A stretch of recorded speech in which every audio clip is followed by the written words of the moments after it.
ಕುಮಾರಸ್ವಾಮಿ ಅವರಿಗೆ ಬಹುಶಃ ಕರ್ನಾಟಕದಲ್ಲಿ ಒಳ್ಳೆಯ ಅವಕಾಶ ಸಿಕ್ಕಿದೆ. ದೇಶದಲ್ಲಿ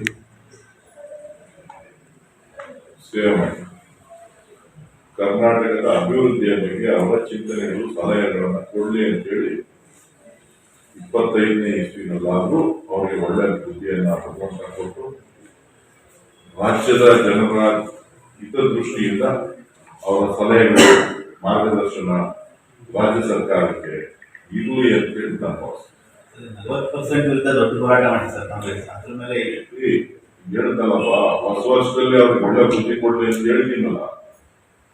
60% 40% ಎಲ್ಲ ಬಿಟ್ಟು ಜನ ನಿರೀಕ್ಷೆ ಮಾಡ್ತಾ ಇರೋದೇನನ್ನ ಕುಮಾರಸ್ವಾಮಿ ಅವರಿಗೆ ಅಧಿಕಾರ ಇಲ್ಲ ಅಂತಲ್ಲ, ಕುಮಾರಸ್ವಾಮಿ ಅವರಿಗೂ ಅಧಿಕಾರ ಇದೆ. ಕೇಂದ್ರದಲ್ಲಿ ಬಹಳ ಉನ್ನತವಾದಂತಹ ಸ್ಥಾನವನ್ನು ಅವರು ಗಳಿಸಿದ್ದಾರೆ, ಈ ದೇಶಕ್ಕೆ ಸೇವೆ ಮಾಡ್ತಾರೆ.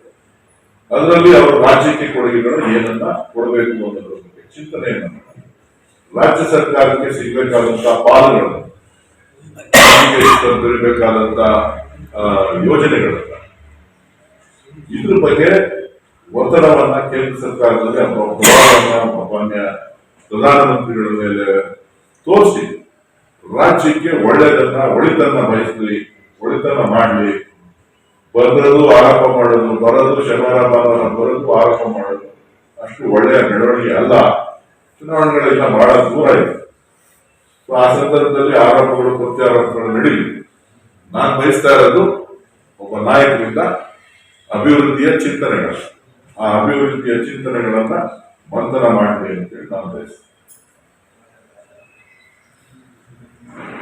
ವಿಚಾರವಾಗಿ ಕುರ್ಚಿ ವಿಚಾರ ಚರ್ಚೆ ಆಗ್ತದೆ.